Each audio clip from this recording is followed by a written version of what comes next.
Fin de la session d'avril 2014 de l'Assemblée nationale, les députés ont adopté environ 30 projets de loi. Pour le président de l'institution, le Parlement retrouve ainsi sa place de creuset de la démocratie. Août 2014, après la décision du gouvernement de réduire le tarif du pèlerinage, la filière privée revoit également à la baisse ses prix. Il faudra débourser 2 800 000 francs CFA. Voilà pour les titres. Mesdames, Messieurs, bonsoir et bienvenue dans cette édition. Les députés ont adopté le projet de loi qui abroge le décret de création du comité militaire de suivi de la réforme des forces de défense et de sécurité. C'était au cours de la dernière séance plénière de la session d'avril. Les élus du peuple ont aussi donné leur cutus pour la création de l'Académie internationale de lutte contre la corruption. Compte rendu, Mohamed Diarra.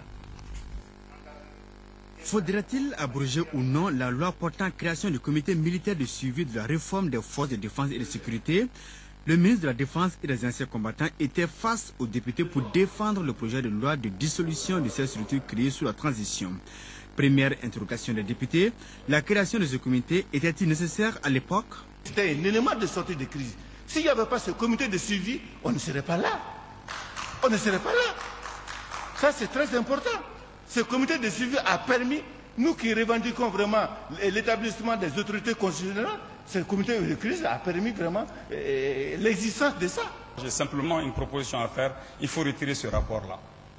Parce que quand on lit ici, par exemple, le dit rapport, les dirigeants de la structure, ça je ne reviens pas là-dessus, mais le dit comité a causé d'énormes dégâts financiers et matériels, dont 3 milliards, etc. 143 véhicules qui ont été pris, 48 qui ont été restitués. Mais d'où est-ce qu'on tire un tel bilan? Les débats sont donc relancés pour 90 minutes. Pour le président de la commission de défense, Karim Keita, le but du rapport n'est pas de tremper la plume dans la plaie, mais plutôt d'éclairer la lanterne des Maliens. Ce que nous avons écouté, c'est exactement ce que nous avons relaté ici dans ce rapport. Il y a eu un peu de gabégie. Nous avons des chiffres. On ne va pas dire que ça a été gaspillé. Ce sont des impayés. Ça veut dire qu'il y a des créanciers qui sont là, qui réclament ce montant. C'est cela. Nous ne sommes pas là pour juger ce qui a été fait de bien ou de mal. C'est la procédure. Et quand on vous l'explique que c'est un comité qui a été mis sur pied de manière plutôt politique, que de voir les compétences, vous devez vous remettre dans le contexte du coup d'État et surtout de l'accord cadre qui devait donner une place et une fonction au comité et leur attribuer une tâche. La commission de défense, elle a salué. C'est une unité intellectuelle. Ils ont écouté des hommes et des femmes, y compris le ministre de la Défense. On leur a rapporté des choses. Ils n'ont fait que transcrire ce qu'on leur a dit sur papier. Mais s'ils avaient fait le contraire, pour cacher des choses pendant qu'on ne peut pas les voir ici, c'est là qu'on appelle malhonnêteté intellectuelle. Ils ont été honnêtes intellectuellement.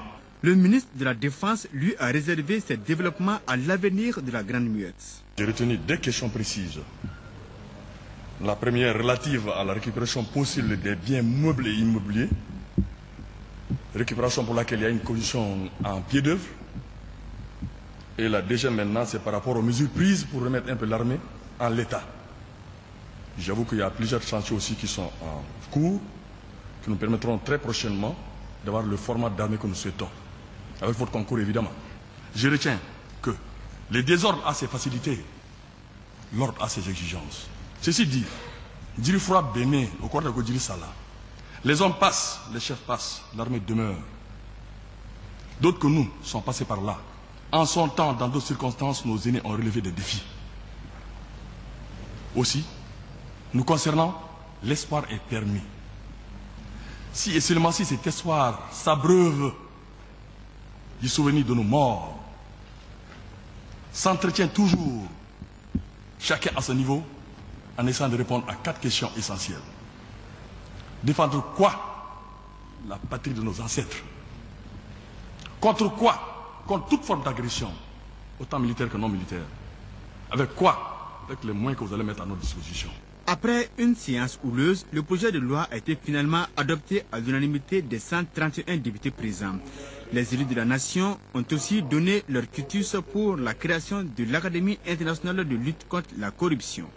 La mise en place de cette académie nous semble pertinente et nous permettra d'avoir un cadre de collaboration au niveau international où nous pourrons, dans le cadre d'une assistance mutuelle entre différents pays, échanger les expériences et voir comment nous pouvons renforcer les capacités qui existent au niveau de nos pays. Le dernier acte de la journée a été l'adoption du projet de loi par lequel les députés autorisent le gouvernement à prendre certaines mesures par ordonnance.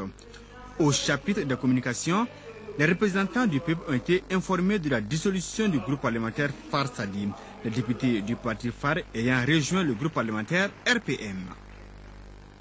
Cette session a permis l'adoption d'une trentaine de projets de loi pour le président de l'institution. Le Parlement malien retrouve sa place de creuset de la démocratie. En témoigne le dépôt de la motion de censure de l'opposition contre le gouvernement. Nous écoutons Ishaka Sidibé, des propos recueillis par Mohamed Diarra. Cette session ordinaire a été assez mouvementée, passionnante et même houleuse, tout en restant dans les proportions des règles de la démocratie. Cela s'est manifesté lors des débats sur la déclaration de politique générale du Premier ministre Moussa Mara le 29 avril 2014, qui a annoncé les grandes lignes qui seront les axes prioritaires de son gouvernement dans les prochaines années. Il faut reconnaître que ces actions participent du contrôle de l'action gouvernementale, qui n'est pas resté en marge de nos activités et dont l'une des manifestations majeures s'est traduite à travers les questions orales adressées aux membres du gouvernement et la tenue d'une séance de questions d'actualité à laquelle le gouvernement devra se soumettre chaque mois. Notre Assemblée nationale post-crise est aujourd'hui en voie de redevenir le creuset de l'exercice de la démocratie. Le dépôt d'une motion de censure contre le gouvernement le 13 juin 2014 par les députés de l'opposition et dont les discussion a abouti à son rejet en est une parfaite illustration. Honorables députés, Mesdames, Messieurs, au titre de la diplomatie parlementaire, l'Assemblée nationale a effectué plusieurs missions et visites auprès de certains de ses partenaires bilatéraux et multilatéraux pour renforcer la coopération interparlementaire. L'avènement phare dans ce domaine sera l'organisation par notre institution du 10e sommet de l'Union parlementaire des pays membres de l'organisation de la conférence islamique IPCI à Bamako en 2015.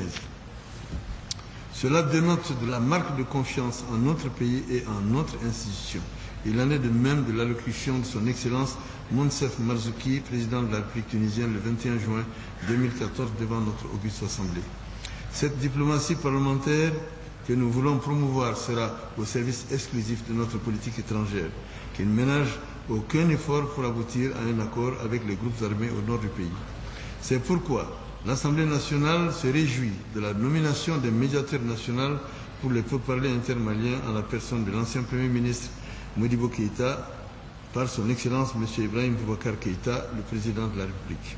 Nous remercions et félicitons tous les efforts des pays amis pour la recherche de solutions à la crise dans le nord de notre pays.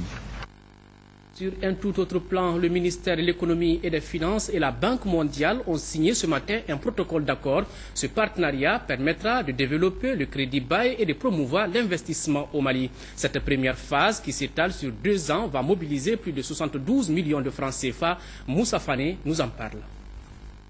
La signature de cet accord s'inscrit dans le cadre de l'amélioration du cadre légal et fiscal du crédit bail au Mali. Ce programme de crédit bail devra permettre de vulgariser et renforcer les capacités des petites et moyennes entreprises. Nous nous engageons à faire en sorte que dans un avenir proche, nous puissions accompagner le pays non seulement dans la construction des capacités, mais également dans toute la revue des mécanismes et des règles permettant quand même de rendre le dispositif plus opérationnel. Les perspectives sont meilleures parce que je pense que la question des capacités était à la clé justement de ces résultats un peu marginaux. Là, c'est vraiment un nouveau départ dans le cadre de l'accès de nos petites et moyennes entreprises au financement. La première phase de ce programme de crédit bail est financée à hauteur de $150 000, soit plus de 112 millions de francs CFA pour une durée de 2 ans. Le programme vise à donner un nouveau souffle à l'investissement. Dans un contexte où nous mettons le secteur privé au cœur de la création de l'entreprise et même de la richesse, comme partout ailleurs,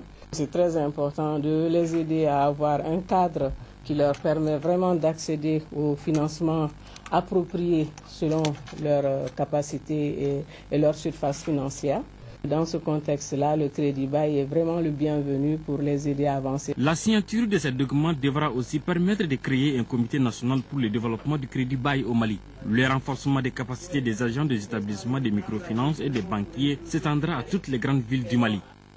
L'épouse du chef de l'État, Keïta Aminata Maïga, vient de remettre des vivres à des familles vulnérables de la commune 2 du district de Bamako. L'activité a eu lieu cet après-midi au terrain de basketball de Kinzambougou. Les bénéficiaires sont au nombre de 300. Rachel Tessougué, reportage. Le mois de Ramadan est le mois de la spiritualité et de la solidarité par excellence. Pour marquer cet esprit, l'épouse du président de la République a choisi ce premier vendredi du Ramadan pour lancer son opération de distribution de vivres par la commune 2 du district de Bamako. Keïta Aminata Maïga est venue en aide à 300 personnes vulnérables de la commune en leur offrant chacune 5 kg de riz, 5 kg de sucre et de la viande pour la rupture du jeûne. Soit près de 3 tonnes de vivres, un geste fortement apprécié par les autorités communales. Je me plairais de remercier très sincèrement pour ce geste, combien humanitaire et combien sensible, et qui va vraiment droit au cœur de toute la population de la commune 2, car elle vient de nous rappeler encore l'une des valeurs de notre société, à savoir l'assistance, l'aide, le soutien aux démunis. C'est une valeur cardinale que les Maliens connaissent. À la suite du chef de quartier de Kinzambougou, Bois Saint-Para, et après avoir reçu son don des mains de Mme Keïta Aminata Maïga, la représentante des bénéficiaires, très émue, l'a remerciée pour ce geste humanitaire qui lui va droit au cœur. En retour, l'épouse du président de la République a reçu un panier de fruits offert par la directrice régionale du développement social de Bamako, pour qu'à son tour, elle rompe son jeûne. La prochaine commune qui recevra les dons de l'épouse du président de la République est la commune 1. Autre geste de solidarité, le ministère de l'économie numérique, de l'information et de la communication met à la disposition de la presse 2,5 tonnes de sucre. Ce geste du département vise à accompagner les hommes de médias pendant le Ramadan. Mahamadou Doumbia, reportage. En ce mois béni de Ramadan, le ministre de l'économie numérique, de l'information et de la communication a offert 2,5 tonnes de sucre en poudre à la presse. Ce geste se veut symbolique, mais garde tout son sens, à savoir la solidarité. Le ministre a voulu faire ce geste à l'occasion de ce mois béni de Ramadan pour partager avec la famille de la presse quelque chose qui est cher aux Maliens en ce mois, à savoir le sucre, qui est une consommation, une denrée de première nécessité qui est très prisée en ce mois béni de Ramadan. Le geste, c'est pour ça. C'est une première vraiment. Et nous espérons perpétuer cela pour que ça soit une habitude. Ce geste à l'endroit de la presse a été bien apprécié par le président de la Maison de la Presse. Au nom de l'ensemble de la presse, remercier le ministère de la Communication pour ce geste. Comme on a dit, c'est surtout pour nous, c'est le geste qui compte. C'est que le ministère pense à l'ensemble de la presse, à nous offrir du sucre en ce mois béni de Ramadan. C'est très important. Ils auraient pu attendre vers la fin du mois et tout. Mais nous, c'est d'abord le moment, le temps, et puis le geste qui nous importe. Encore une fois, les remercier le ministre, remercier l'ensemble de son cabinet. Eu égard à de telles considérations, nous devons rester à la hauteur de la tâche qui nous attend tous les jours et de façon honorable, a conclu en substance le président de la Maison de la Presse. Le panier de la ménagère, 2000 francs CFA, c'est à ce prix que le kilogramme de viande sans os a été vendu aujourd'hui dans le district de Bamako. Cela intervient après la décision du gouvernement de subventionner ce produit à 200 millions de francs CFA. Le directeur national du commerce et de la concurrence s'est rendu sur plusieurs marchés de la ville pour constater l'effectivité de cette mesure. Pour plus de précisions, écoutons Modibo Keïta, directeur national du commerce et de la concurrence, au micro de Alpha Maïga. Cette opération, initialement, il était prévu de la tenir sur 15 jours, mais avec le tour que j'ai fait dans les abattoirs hier, je pense que l'opération peut s'étendre jusqu'à la fin du mois. Parce qu'on a fait une estimation qui nous permet d'aller jusqu'à la fin du mois. Mais peut-être il y a des brebis galeuses qui ne vont pas respecter les 2000 francs. Au cas où ils ne vont pas respecter, quelles sont les mesures prises à votre niveau? Nous avons un numéro vert qu'on mettait à la disposition des ménages sur un marché. Un boucher vend la viande à un prix autre que 2000 francs. On peut nous contacter à ce numéro et nous allons appliquer la réglementation dans toute sa rigueur contre ce boucher-là. On a créé une commission nationale qui supervise cette opération, dont je suis le président. Ce comité est organisé aussi en sous-commission et ces sous-commissions, il y en a 3 par abattoir et ces sous-commissions sont chargées de veiller au respect strict des prix qui doivent être appliqués. La place de la viande, c'est bien dans la marmite. L'association Sidafoot, en partenariat avec plusieurs associations, ont lancé un projet intitulé Marmite de l'unité et de la réconciliation. Cette activité consiste à offrir des repas pour la rupture du jeûne aux plus démunis tout au long de ce mois. Fatoumata Kone, compte rendu. Aider les plus démunis à rompre le jeûne dans les conditions décentes, voilà l'esprit de la marmite de l'unité et de la réconciliation. Un événement lancé ce mercredi à la CAFO par 4 associations dont Sidafoot. Durant un mois, les jeunes se proposent donc de passer dans les quartiers de Bamako tout en ciblant les personnes nécessiteuses en vue de leur offrir les repas pour la rupture du jeûne. Donner à manger aux plus démunis, demander à l'ensemble de la population malienne de se donner la main pour vraiment sauver le pays. Parce que le pays est dans une crise aujourd'hui, on ne peut que compter que sur les Maliens d'abord. Donc ensemble, nous devons tous aider les autorités du pays, mettre dans la main pour vraiment sortir le pays de cette crise. Cette activité consiste à sensibiliser la population dans les lieux publics sur la paix et la réconciliation au Mali. Et cela sera suivi par une grande rupture de jeûne avec toute la population présente pour réconcilier les cœurs et les esprits de tous les Maliens. Étaient présentes au coup d'envoi toutes les associations affiliées à la CAFO autour des repas copieux dans un esprit de partage et de pardon, une des vertus de l'islam. La paix se construit à grands pas, mais petit à petit. Ce n'est pas d'un jour. Et donc la jeunesse grandit avec cet esprit. Et donc une jeunesse avec un esprit pacifique, c'est un Mali de lendemain meilleur. Et cela lorsque l'on s'est dit que c'est une réalité aussi religieuse, car toutes les religions ont été portées par des jeunes. L'islam, le calife du prophète, Jésus dans le christianisme. Alors, donc c'est des valeurs jeunes. Et donc l'espoir est permis. Premier du genre, la marmite de l'unité et de la réconciliation est parrainée par le Premier ministre en partenariat avec le ministère de l'économie numérique, de l'information et de la communication. Autre grand titre de cette édition, après la décision du gouvernement relative à la réduction du tarif du Hajj 2014, voilà que la filière privée emboîte le pas. Pour cette campagne, son tarif est fixé à 2 800 000 francs CFA. L'annonce a été faite aujourd'hui lors du lancement de la campagne du pèlerinage 2014. Compte rendu, Mamourou Sidibé. La campagne 2014 du Hajj est officiellement lancée. 9 000 pèlerins, toutes filières confondues. C'est le quota offert au Mali par les autorités saoudiennes. La commission d'organisation de la filière privée a profité de la cérémonie pour communiquer son nouveau tarif. Un tarif fixé à 2 800 000 francs CFA. Il est temps que l'État revoie ses missions dans l'organisation du pèlerinage. De l'État organisateur privilégié du pèlerinage, il serait de bon ton qu'à l'instar de toutes les autres structures d'où l'État s'est désengagé, que la partie lucrative du pèlerinage au lieu saint de l'islam soit dévolue aux organisateurs privés. Madame le ministre de l'Artisanat et du Tourisme, marraine de la cérémonie, s'est particulièrement intéressée aux conditions de séjour des pèlerins. Sur initiative des agences de voyage, un cahier de charges a été élaboré pour mieux encadrer leurs activités.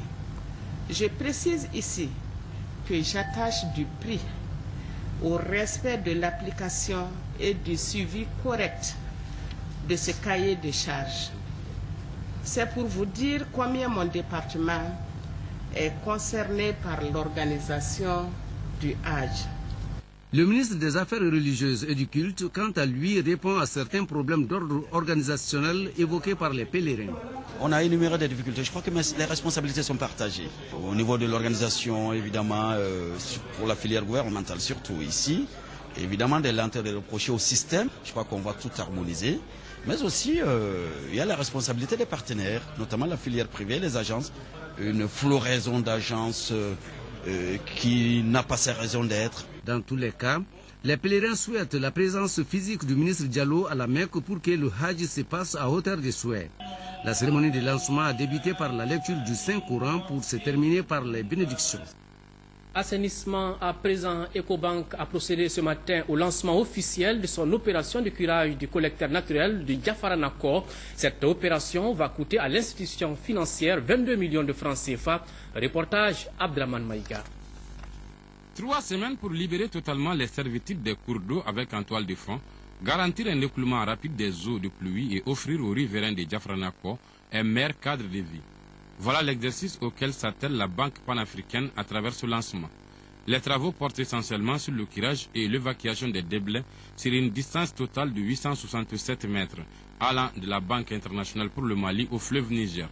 Ecobank Mali souscrit pleinement au postulat gouvernemental en vertu duquel la ville doit être pensée comme un pôle d'attraction humaine, un espace qui se veut sûr et convivial. Avec ce lancement, Ecobank matérialise ainsi sa volonté, celle d'accompagner le gouvernement dans sa politique d'assainissement. Pour la réussite de cette opération, en cette période hivernale, l'institution financière va mobiliser plus de 22 millions de francs CFA. L'opération s'inscrit également en droite ligne des orientations du gouvernement. Lesquelles orientations prescrivent des mesures de prévention des inondations et de leurs conséquences dramatiques. Pour prendre le taureau par les cornes, le gouvernement a déjà posé un certain nombre d'actions visant à prévenir les cas d'inondation dans certaines communes du district de Bamako. Il s'agit des communes 1 et 4 où le curage et le circulaisement des cours d'eau non flottables battent leur plein. Le ministre de la Culture, Ndiaye Ramatoulaye Diallo, a visité ce matin les locaux du Conservatoire des Arts et Métiers Multimédia Bala Fassaké Kouyaté. C'était au cours de la journée culturelle édition 2014 organisée par la direction de l'établissement. Modibo Soare a suivi la visite. Voici son compte rendu. Cette journée culturelle a été mise à profit par les responsables du Conservatoire des Arts et Métiers Multimédia de Bamako de présenter au ministre les soutenances des étudiants des différentes filières de l'établissement. Travaux souvent axés sur la crise qui traverse notre pays. Le but principal, c'est vraiment pour montrer le travail des étudiants, surtout les travaux de soutenance. Après 5 années de formation, qu'est-ce qu'ils ont pu présenter comme travail final pour leur diplôme. Cette journée culturelle qui a pris une allure de journée porte ouverte a été surtout marquée par la visite des locaux de la structure par le chef du département, de la grande salle de spectacle au studio numérique en passant par les salles d'exposition et de sculpture. Le ministre Ndiaye Ramatoulaye Diallo a pu constater les réalisations remarquables de l'établissement. À l'issue de cette visite, elle a encouragé les responsables et les étudiants à persévérer dans ce sens. Un sentiment d'espoir et de satisfaction.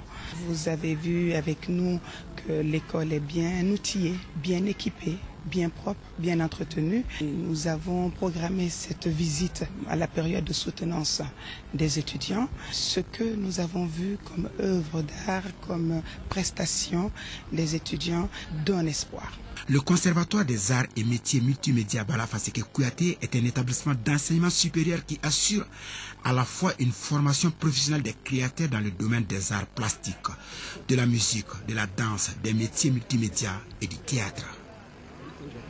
Voilà le ministre de la Culture donc au Conservatoire des Arts et Métiers Multimédia Bala Fassaké Kouyaté. Écho, nous rejoignons maintenant échange à Gao entre le ministre de la Décentralisation et de la Ville et les cadres de la région sur les différents contours de la décentralisation. Le Mali et ses partenaires entendent mettre en avant cette politique qui prend en compte les réalités de nos collectivités. Au cours des débats, il ressort que l'implication des acteurs dans la régionalisation donnera plus de chance à la décentralisation. Reportage Daouda Zoumana Traoré. C'est dans la salle et réhabilitée du Conseil régional de Gao que le ministre de la Décentralisation a présidé cette rencontre d'échange sur le processus de décentralisation. En la matière, le président du Conseil régional s'est focalisé sur les forces et les contraintes liées à son application. Depuis leur création, les collectivités territoriales fonctionnent à travers leurs organes de gestion au niveau de la région de Gao. Les sessions sont régulièrement tenues et les organes sont constamment renouvelés. Elles disposant toutes des sièges et des personnels essentiels, secrétaire général et régisseur. Les délibérations issues des différentes sessions sont transmises à la tutelle pour approbation. Comme contrainte, le problème de mobilisation des ressources, la timidité dans le transfert des compétences et l'insuffisance des ressources allouées aux collectivités territoriales, parmi tant d'autres. Plusieurs intervenants, parmi lesquels des prestataires de services et des élus, ont appuyé le président du conseil régional, surtout sur la lenteur dans la mobilisation des fonds. La délégation du ministre Ousmane Sy a pris bonne note tout en faisant ressortir le bien fondé de la décentralisation, une solution idéale à nos préoccupations. La première initiative que le président de la République élu, Ibrahim Boubacar Keïta, a prise, c'est la convocation des États généraux de la décentralisation. Et il y a eu ces États généraux où il y avait des représentants de toutes les régions du Mali, de toutes les couches sociales de notre pays. Les États généraux, après tous ces débats, a fait des recommandations, a fixé des orientations pour la poursuite de la décentralisation, qui vont consister en la régionalisation. La délégation du ministre de la décentralisation, composée des membres de son cabinet, des directeurs généraux de l'ANICT et des collectivités territoriales, des représentants de l'Assemblée nationale et du Haut Conseil des collectivités territoriales, ont tous contribué à éclairer l'assistance sur la décentralisation et la régionalisation, dont les recommandations restent les transferts des compétences, des ressources et des patrimoines de l'État aux collectivités territoriales, l'instauration de la régionalisation pour ne citer que celle-ci. Une mission conduite par le directeur des réclamations du médiateur de la République vient de séjourner à Sikasso. Objectif partagé avec les acteurs régionaux, le contenu des rapports 2012-2013 du médiateur et informer des modifications et nouvelles missions de la structure. Compte rendu, c'est Koukonaté. Par la présente rencontre, la médiature de la République veut partager avec les acteurs de la 3e région le contenu des rapports 2012 et 2013 du médiateur de la République. Nous avons produit le rapport annuel de 2012 et celui de 2013 qui n'avait pas encore été restitué. Donc nous sommes venus à Sikasso pour venir restituer ces deux rapports, en même temps et faire connaître à la population, à l'administration, les nouvelles missions du médiateur de la République. De la présentation des rapports, il ressort que la région de Sikasso, au titre de l'année 2013, a introduit 12 dossiers auprès du médiateur de la République, des dossiers relatifs essentiellement au foncier, à la justice et à la régularisation des situations administratives. Comme toutes les autres régions et comme toutes les réclamations reçues, tous ces dossiers ont été traités entièrement. Entièrement parce que ça veut dire qu'il y a un début de traitement de tous les dossiers et un certain nombre de dossiers ont été déjà clôturés. Donc je crois que nous avons, au niveau de Sikasso, on a clôturé pas mal de dossiers. Peut-être qu'il y a que 2 ou 3 dossiers qui sont encore en attente de la réaction de l'administration. L'occasion était également bonne pour apporter des informations sur les nouvelles missions du médiateur de la République. Et les débats qui ont suivi ont permis à l'assistance de mieux connaître l'institution et ses modes de saisine. Une démarche que les autorités régionales apprécient à sa juste valeur. Producteurs ruraux, transformateurs et consommateurs de biocarburants du Jatropha ou Bagani se retrouvent à Selengue. La production de l'huile de Jatropha permet de satisfaire les besoins énergétiques au Mali. Le thème de cette rencontre porte sur la disponibilité des graines de l'huile et sur le potentiel de production. Envoyés spéciaux, Fakoli Doumbia et Garibou Pérou. Le train de la production de l'huile du Jatropha est en marche. Il faut donc pour l'Agence nationale de développement des biocarburants une bonne coordination entre producteurs, transformateurs et consommateurs afin que la filière puisse satisfaire en quantité et en qualité les besoins nationaux en biocarburants. L'atelier-là a permis à ce que les producteurs, les consommateurs, les utilisateurs, à ce qu'on se retrouve pour que chacun d'eux puisse se connaître, prendre des contacts et voir vraiment comment on peut évoluer ensemble, comment on peut créer un bon point focal et aller pour devant pour cette filière. Les résultats actuels disponibles en termes de superficie exploitée, de plateformes et bien d'autres sont satisfaisants. Les contextes requièrent des mesures précises puisqu'il s'agit d'un vrai développement local. Aujourd'hui, nous sommes à 33 000 hectares de plantés en Jatropha. Nous sommes en train de viser les plateformes multifonctionnelles. Comme vous le savez, au Mali, nous avons 1 millier de plateformes.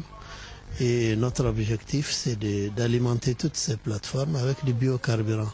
Ce qui a déjà commencé d'ailleurs, non seulement les plateformes, mais aussi les moulins. Aujourd'hui, il y a certains espaces, certaines zones, comme la zone de Kita, où les plateformes peuvent être alimentées avec l'huile de Jatropha. Les producteurs, les transformateurs et les consommateurs entretiennent désormais des liens professionnels, ce qui va favoriser le développement local par la mise à disposition de l'énergie de proximité.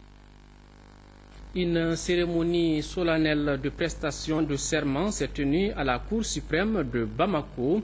Ce sont donc 5 inspecteurs de la santé et 4 des affaires sociales qui ont prêté serment. Ils ont pour mission de contrôler l'application des lois et règlements des services relevant des départements de la santé et des affaires sociales. Ils ont juré de bien exercer leurs fonctions. Après la lecture du décret de nomination, ils ont été renvoyés dans l'exercice de leurs fonctions. Voilà, cérémonie solennelle de prestation de serment tenue à la Cour suprême de Bamako.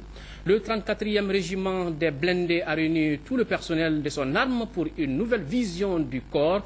Les armes blindées et cavalerie ABC sont une composante capitale des forces armées dans les opérations. Mariam Sagara. Ils étaient tous là, anciens et actifs du 35e régiment des blindés pour redonner à leurs armes son lustre d'antan. Ces retrouvailles marquent le début d'une cohésion active et d'une mise en examen du rendement des régiments dans les différentes missions au sein des forces armées. Cette cérémonie intervient à un moment où notre chère patrie est confrontée à d'énormes défis. Et votre présence témoigne de l'intérêt que vous portez pour les forces armées maliennes en général et les armes blindées cavalerie en particulier. Vous voir ce matin parmi nous nous réconforte et nous permet d'espérer.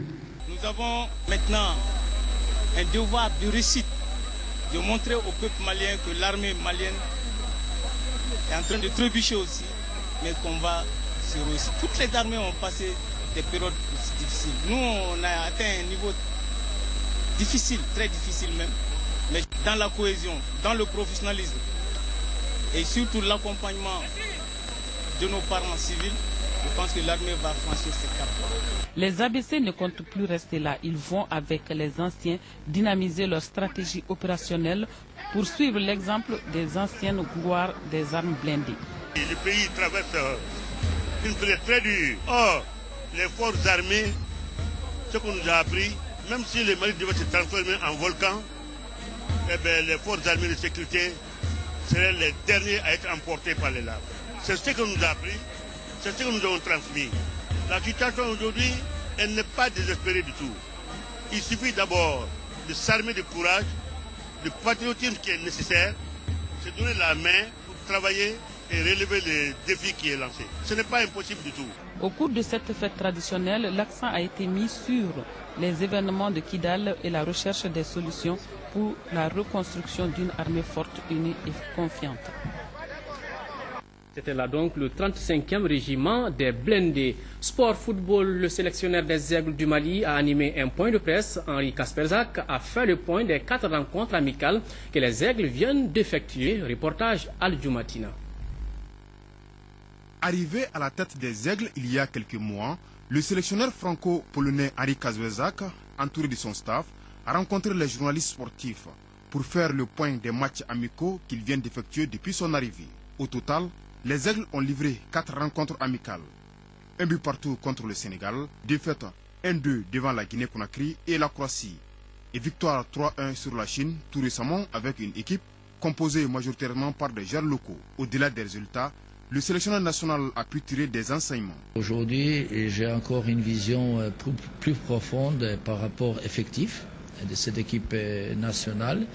Ça me permet aussi de voir les joueurs qui évoluent en Afrique. Il y a certains joueurs que je voulais voir un petit peu pour avoir une connaissance plus intéressante pour la suite des travaux que je dois faire au niveau de l'équipe nationale. Les matchs amicaux, les 3, m'ont donné aussi une vision, je dirais, par rapport à leur qualité, par rapport à leur travail qu'ils font sur le terrain. Et c'est là que j'ai eu une satisfaction sur les 3 matchs. À la question de savoir s'il a déjà une équipe compétitive et homogène, le technicien des Aigles s'est montré perplexe. mais reste tout de même confiant. Pour l'instant, on ne peut pas définir exactement est-ce qu'on a retrouvé les 11 meilleurs. Non, il y a un groupe à gérer, il y a un effectif au niveau de la quantité, et puis j'espère que ce sera aussi au niveau de la qualité, une équipe qui va bien sûr jouer toujours les meilleurs football pendant les matchs éliminatoires de la CAN 2015. Le défi qui profile à l'horizon pour Henri Kazouezak n'est autre que les éliminatoires de la CAN Maroc 2015. Les Aigles, qui sont dans le même groupe que l'Éthiopie et l'Algérie, feront leur début le 6 septembre à domicile contre le vainqueur du match Malawi-Bénin. Coupe du monde Brésil 2014, les matchs de quart de finale ont débuté aujourd'hui avec les oppositions France-Allemagne et Brésil-Colombie. On retiendra que le Brésil et l'Allemagne sont qualifiés pour les demi-finales. C'est la fin de cette édition. Au nom de l'ensemble de la rédaction, merci de votre aimable attention. Demain 13h, retrouvez Nyanya Aliou Traoré. J'aurai le grand plaisir de vous retrouver pour les éditions du soir. Au revoir et qu'Allah bénisse le Mali.